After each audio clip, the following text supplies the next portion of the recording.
Hello student, आपका स्वागत है Nageen best digital learning channel पर। आज हम लेकर आए हैं क्लास 12th हिंदी बुक आरोह काव्य खंड का चैप्टर 5 उषा कविता के एक्स्ट्रा क्वेश्चंस और एमसीक्यू क्वेश्चन आंसर्स को लेकर आए हैं। इस कविता के कवि श्री शमशेर बहादुर सिंह जी हैं। उन्होंने इस कविता में भोर का और सूर्य के संपूर्ण उदय होने तक का मनोहारी वर्णन किया है। हमने देखा कि कवि ने उषा कविता में बहुत अद्भुत चित्र प्रकृति का प्रस्तुत किया है। प्रकृति के साथ साथ गांव के वातावरण का बहुत सुंदर वर्णन किया है। तो इस प्रकार हमने उषा कविता का संपूर्ण एक्सप्लेनेशन और पाठ्य पुस्तक के क्वेश्चन आंसर को पढ़ा। अब हम इसके एमसीक्यू करेंगे। तो चलिए एमसीक्यू करते हैं। प्रश्न नंबर 1, शमशेर बहादुर सिंह का जन्म कब हुआ था? भाई शमशेर बहादुर सिंह जो है इस कविता के कवि, उनका जन्म कब हुआ था? आंसर सन 1911 ईस्वी में, ऑप्शन बी 1913 ईस्वी में, ऑप्शन सी 1914 ईस्वी में, ऑप्शन डी 1912 ईस्वी में। आंसर इज 1913 ईस्वी में, option B. Next question, Shamsher Bahadur Singh का जन्म किस राज्य में हुआ था? ऑप्शन ए उत्तर प्रदेश में, ऑप्शन बी बिहार में, ऑप्शन सी हरियाणा में, ऑप्शन डी उत्तराखंड में। Answer is option D Uttarakhand में। भाई शमशेर बहादुर सिंह का जन्म किस राज्य में हुआ था? उत्तराखंड में 1911 ईस्वी में। नेक्स्ट क्वेश्चन, प्रश्न नंबर 3, शमशेर बहादुर सिंह जी ने उच्च शिक्षा कहाँ से प्राप्त की थी? भाई उन्होंने अपनी उच्च शिक्षा कहाँ से, कौन से विश्वविद्यालय से प्राप्त की थी? ऑप्शन ए कुरुक्षेत्र विश्वविद्यालय से, ऑप्शन बी इलाहाबाद विश्वविद्यालय से, ऑप्शन सी नालंदा विश्वविद्यालय से, ऑप्शन डी देहरादून विश्वविद्यालय से। Answer is option B Allahabad विश्वविद्यालय से उन्होंने उच्च शिक्षा प्राप्त की। क्वेश्चन नंबर 4, शमशेर बहादुर जी की प्रारंभ में किस चीज में अधिक रुचि थी? भाई शमशेर बहादुर जी जो कवि की है, कविता उषा के कवि शमशेर बहादुर जी की प्रारंभ में, स्टार्टिंग में किस चीज में अधिक रुचि थी? ऑप्शन ए पढ़ने में, ऑप्शन बी लिखने में, ऑप्शन सी चित्रकला में, ऑप्शन डी उपरोक्त में से कोई नहीं। भाई इन तीनों में से किसी में भी नहीं थी। आंसर इज ऑप्शन सी चित्रकला में शमशेर बहादुर जी की प्रारंभ में बहुत ज्यादा रुचि थी। नेक्स्ट प्रश्न नंबर 5, शमशेर बहादुर सिंह की मृत्यु कब हुई थी? भाई जो कविता के कवि हैं उनकी मृत्यु कब हुई थी? सन 1911 ईस्वी में, ऑप्शन बी 1913 ईस्वी में, ऑप्शन सी 1914 ईस्वी में, ऑप्शन डी 1993 ईस्वी में। आंसर इज ऑप्शन डी 1993 ईस्वी में। नेक्स्ट प्रश्न नंबर 6, कवि को प्रातःकालीन आकाश कैसा दिखाई देता है? भाई कवि को सुबह का भोर के समय आकाश कैसा दिखाई देता है? ऑप्शन ए काला, ऑप्शन बी नीला, ऑप्शन सी आकर्षक, ऑप्शन डी अनाकर्षक। भाई इन चारों में से कवि को प्रातःकालीन आकाश कैसा दिखाई देता है? आंसर इज ऑप्शन बी नीला। भाई कवि को आकाश, प्रातःकाल का आकाश नीला दिखाई देता है। नेक्स्ट प्रश्न नंबर 7, कवि के अनुसार प्रातःकालीन आकाश किसके जैसा लग रहा था? भाई जो प्रातःकालीन आकाश है, भोर का समय, किसके समान जैसा लग रहा था? भाई किसके जैसा वो प्रतीत हो रहा था? ऑप्शन ए नीले शंख जैसा, ऑप्शन बी घोड़े जैसा, ऑप्शन सी काले बादलों जैसा, ऑप्शन डी उपरोक्त में से कोई नहीं। भाई प्रातःकालीन का आकाश कैसा लगता है सुबह के टाइम? घोड़े जैसा, काले बादलों जैसा, नीले शंख जैसा, या उपरोक्त में से कोई नहीं? आंसर इज ऑप्शन ए नीले शंख जैसा। भाई नीले शंख जैसा आकाश लगता है। नेक्स्ट क्वेश्चन, क्वेश्चन नंबर 8, प्रस्तुत पाठ में सिल शब्द का क्या अर्थ है? भाई सिल को क्या कहते हैं हम हिंदी में? इस पाठ में एक सिल शब्द यूज हुआ है जिस पर लाल केसर को लगाकर ऐसे लगता है कि लेप कर दिया गया हो। तो वो सिल शब्द का क्या अर्थ है? ऑप्शन ए एक चपटा पत्थर, ऑप्शन बी एक गोल पत्थर, ऑप्शन सी केवल पत्थर, ऑप्शन डी विशाल पत्थर। भाई एक चपटा पत्थर, कौन सिल को क्या कहते हैं? आंसर इज ऑप्शन ए एक चपटा पत्थर। एक चपटा पत्थर होता है जिस पर हम लोग चटनी बनाते हैं, सिलबट्टा। भाई पहले के टाइम पर सिलबट्टा होता था, सिलबट्टे के ऊपर हम लोग चटनी बनाते थे, तो उसको कहते हैं सिल। नेक्स्ट प्रश्न, प्रश्न नंबर 9, उषा कविता के रचनाकार कौन है? भाई उषा कविता के रचनाकार कौन है? ऑप्शन ए कवि निराला, ऑप्शन बी कवि पंत, ऑप्शन सी कवि शमशेर बहादुर, ऑप्शन डी कवि रघुबीर सहाय। आंसर इज कवि शमशेर बहादुर। नेक्स्ट प्रश्न, प्रश्न नंबर 10, प्रस्तुत पाठ में देह शब्द का क्या अर्थ है? भाई इस पाठ में एक शब्द यूज हुआ है देह, उसका अर्थ क्या है? ऑप्शन ए नदी, ऑप्शन बी आकाश, ऑप्शन सी बादल, ऑप्शन डी शरीर। भाई किस चीज के लिए देह शब्द यूज हुआ है? आंसर इज शरीर। भाई शरीर के लिए देह शब्द यूज हुआ है। कहते हैं ना कि नदी के गोरी देह, प्रतिबिंब हिलता डुलता दिखाई देता है नीले जल में, सरस सरोवर में, नीले सरोवर में गोरी देह का प्रतिबिंब हिलता हुआ दिखाई देता है। देह शब्द का अर्थ शरीर। नेक्स्ट प्रश्न, प्रश्न नंबर 11, कवि आकाश में किसे प्रकट होते हुए देखता है? भाई आकाश में किसे प्रकट हुए देखता है? बादलों को, ऑप्शन बी हवा को, ऑप्शन सी सूर्य को, ऑप्शन डी जहाज को। किसे आकाश में प्रकट हुए देखता है कवि? आंसर इज ऑप्शन सी सूर्य को। भाई वो सूर्य को आकाश में प्रकट हुए देखता है, उसके बदलते हुए परिवर्तन को देखता रहता है। भाई कैसे वो लाल है, कभी नीला है, कभी कैसा है, और पूर्ण भोर के समय उसकी जो प्राकृतिक सौंदर्य है, जो भोर के समय आसमान का सौंदर्य है, वो मनोहारी सुंदर प्रतीत होता है। नेक्स्ट प्रश्न, प्रश्न नंबर 12, उषा का जादू कब समाप्त हो जाता है? भाई उषा का जादू, उषा मतलब जब सूर्य पूर्ण रूप से उदित हो जाता है उसको कहते हैं उषा। उषा का जादू कब समाप्त हो जाता है? ऑप्शन ए बादलों के छा जाने पर, ऑप्शन बी वर्षा होने पर, ऑप्शन सी हवा चलने पर, ऑप्शन डी सूर्योदय होने पर। देख कौन किस कारण से उषा का जादू कब समाप्त होता है? आंसर इज सूर्योदय होने पर। उषा का जादू का मतलब जो भोर का समय होता है, जो आसमान का सुंदर प्राकृतिक चित्रण प्रस्तुत होता है, परिवर्तन होता रहता है, जिसमें कभी वो लाल रंग से, कभी नीले रंग से, कभी राख से लिपे होने के कारण ये सब छटाई उसमें दिखाई देती है।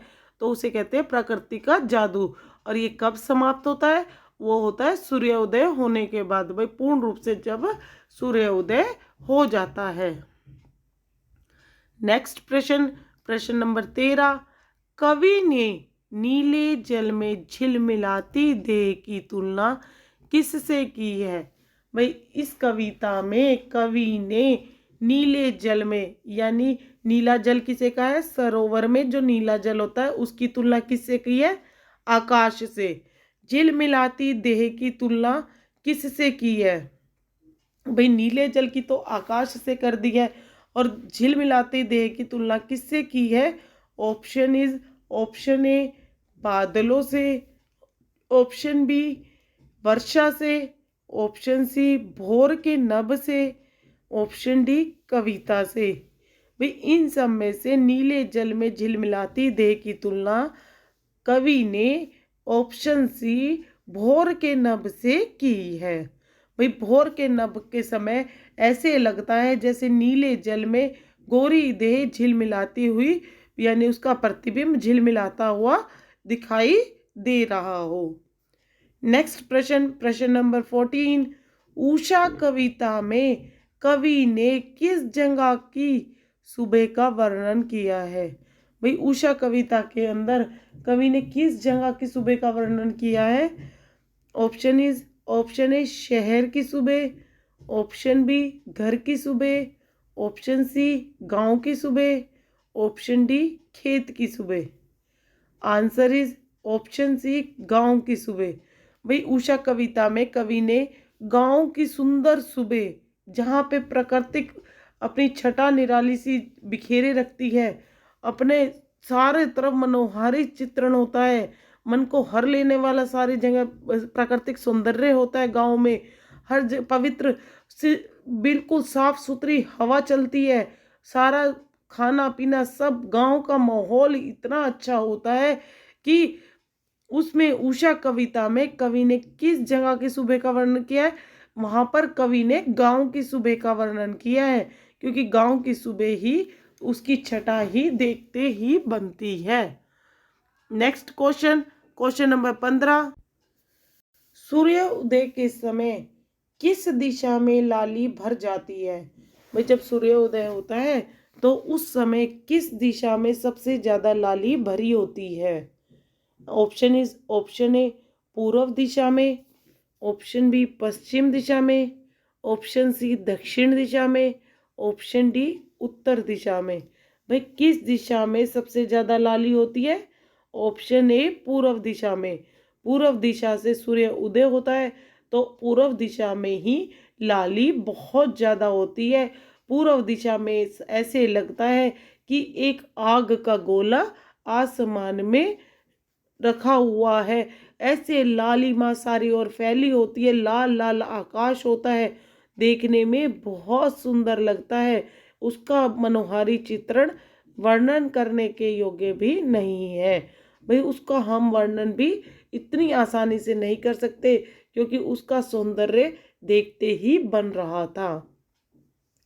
नेक्स्ट प्रश्न, प्रश्न नंबर 16, उषा कविता किसकी रचना है? भाई उषा कविता किसकी रचना है? कवि का नाम बताना है यहाँ पर। Option A Nirala ji, option B Pant ji, option C Shamsher Bahadur Singh ji, option D रघुवीर Sahay ji. Answer is option C Shamsher Bahadur Singh ji. Next question, question number 17, उषा दिन का कौन सा समय होता है? भाई जो उषा होती है वो दिन का कौन सा समय होता है? ऑप्शन ए प्रभात का समय, ऑप्शन बी मध्याह्न समय, ऑप्शन सी संध्या का समय, ऑप्शन डी रात्रि का समय। भाई इन चारों में से कौन सा समय होता है जो उषा दिन का समय होता है? Answer is A, option A प्रभात का। भाई प्रभात का जो समय होता है वो उषा दिन का समय होता है। नेक्स्ट क्वेश्चन, क्वेश्चन नंबर 18, प्रातःकालीन नीला आकाश किसके जैसा बताया गया है? भाई प्रातःकाल का जो नीला आकाश है किसके जैसा बताया गया है? ऑप्शन ए केसर, ऑप्शन बी सिंदूर, ऑप्शन सी झील, ऑप्शन डी शंख। भाई किसके जैसा बताया गया है? प्रातःकालीन नीला आकाश।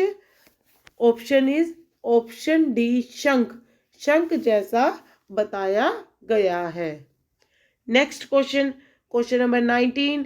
कवि ने राख से लिपा हुआ गीला चौका किसे कहा है? भाई राख से लिपा हुआ गीला चौका किसे कहा है कवि ने? ऑप्शन ए भोर के तारे को, ऑप्शन बी भोर के नभ को, ऑप्शन सी भोर की वायु को, ऑप्शन डी भोर की किरणों को। भाई इन चारों में से कवि ने राख से लिपा हुआ गीला चौका किसे कहा है? आंसर इज ऑप्शन बी भोर के नभ को राख से लिपा हुआ गीला चौका कहा गया है। Next question number 20। उषा का जादू किसके उदय होने पर अथवा किससे टूटता है? भाई जो उषा का जादू है किसके उदय होने पर अथवा किसके टूटता है? ऑप्शन ए चंद्रमा के उदय होने पर, ऑप्शन बी सूर्य के उदय होने पर, ऑप्शन डी भीतर के तारे के। आंसर इज ऑप्शन सी सूर्य के। भाई उषा का जादू कब टूटता है? सूर्य के उदय होने पर उसका जादू टूटता है। Next question number 21। बहुत काली सिल किस लाल से धुली हुई लगती है? ऑप्शन ए गुलाब से। भाई बहुत काली सिल गुलाब रंग के लाल से धुली हुई लगती है क्या? नहीं। कमल, केसर, सिंदूर। भाई ऑप्शन ए गुलाब, ऑप्शन बी कमल, ऑप्शन सी केसर, ऑप्शन डी सिंदूर। आंसर इज ऑप्शन सी केसर। बहुत काली सिल किस लाल से धुली हुई लगती है? केसर के लाल रंग से धुली हुई लगती है। Next question number 22। उषा का जादू टूटने का क्या कारण है? भाई जो उषा का जादू टूटता है उसका कारण क्या है? ऑप्शन ए ओस, ऑप्शन बी सूर्योदय, ऑप्शन सी चंद्रास्त, ऑप्शन डी तारे। ऑप्शन ए ओस, ऑप्शन बी सूर्योदय, ऑप्शन सी चंद्रास्त, ऑप्शन डी तारे। आंसर इज ऑप्शन बी सूर्योदय। सूर्योदय होने पर उषा का जादू टूटने लगता है। Next question 23। उषा कविता में किस रंग की खड़िया चाक मलने की बात कही है? ऑप्शन ए नीली, ऑप्शन बी पीली, ऑप्शन सी सफेद, ऑप्शन डी लाल। में इन चारों में से किस रंग की खड़िया चाक मलने की बात कही है? स्लेट पर कौन से रंग की खड़िया चाक की जगह मलने की बात कही है? आंसर इज ऑप्शन डी लाल रंग की खड़िया चाक मलने की बात कही गई है। उषा कविता में राख से लिपा हुआ क्या बताया गया है? भाई राख से लिपा हुआ क्या बताया गया है? ऑप्शन ए फर्श, ऑप्शन बी चौका, ऑप्शन सी दीवार, ऑप्शन डी काली सिल। भाई इन चारों में से उषा कविता में राख से लिपा हुआ क्या बताया गया है? आंसर इज ऑप्शन बी चौका। भाई चौका जो होता है चूल्हा होता है जिसे गांव में राख से लिपा जाता है। राख से लीपने के बाद सूखने के बाद उस पर रोटी बनाई जाती है। ऐसे ही उषा कविता में राख से लिपा हुआ चौका बताया गया है। Next question number 25। उषा कविता में बहुत काली सिल की किससे धुलने की बात कही गई है? भाई उषा कविता में बहुत काली सिल की जो बहुत काली सिल है उसे किससे धुलने की बात कही गई है? ऑप्शन ए खड़िया, ऑप्शन बी पानी, ऑप्शन सी लाल केसर, ऑप्शन डी वर्षा। भाई इन चारों में से काली सिल किससे धुलने की बात कही है? आंसर इज ऑप्शन सी लाल केसर से बहुत काली सिल धुलने की बात कही गई है। नेक्स्ट क्वेश्चन, क्वेश्चन नंबर 26, सूर्य उदय से पहले किसका जादू होता है? भाई सूर्य उदय होने से पहले किसका जादू होता है? भोर का। यानी ऑप्शन ए उषा का, ऑप्शन बी निशा का, ऑप्शन सी निशाचर का, ऑप्शन डी विभूत का। भाई इन सब में से किसका जादू सूर्योदय से पहले होता है? Answer is option A Usha का। भाई उषा का जादू सूर्योदय से पहले होता है। नेक्स्ट क्वेश्चन, क्वेश्चन नंबर 27, सूर्य का जादू टूटने का समय क्या है? भाई सूरज का जादू जब टूटता है तो उसका क्या कारण है? सूर्यास्त, ऑप्शन बी प्रदेश, ऑप्शन सी सूर्योदय, ऑप्शन डी प्रहर। भाई इनमें से कौन सा सूर्य का जादू टूटने का समय होता है? आंसर इज ऑप्शन सी सूर्योदय। भाई इस तरह हमने एमसीक्यू के क्वेश्चन आंसर्स किए, हमने पाठ्य पुस्तक के क्वेश्चन आंसर्स किए, चैप्टर का कविता का एक्सप्लेनेशन किया। हमने हर बार इन एमसीक्यू के माध्यम से भी, पाठ्य पुस्तक के क्वेश्चन के माध्यम से भी और चैप्टर की हिंदी एक्सप्लेनेशन के माध्यम से भी एक एक लाइन की, एक एक वर्ड का आपको अच्छे से एक्सप्लेनेशन करके बताया है। हमने एमसीक्यूज को एक एक लाइन से क्वेश्चन बना बना के, एक एक वर्ड से क्वेश्चन बना बना के आपके सामने प्रस्तुत किया है। आप इन वीडियोस को अच्छे से देखें और समझें। आगे हम एक्स्ट्रा क्वेश्चन आंसर्स लेके आएंगे ताकि आपको उनको करने में कोई प्रॉब्लम ना होए। आप हमारे साथ बने रहिए, हम आगे वीडियोस लेके आते हैं। और वीडियो अच्छी लगे तो लाइक, शेयर और सब्सक्राइब करना। तब तक के लिए थैंक यू, बाय बाय।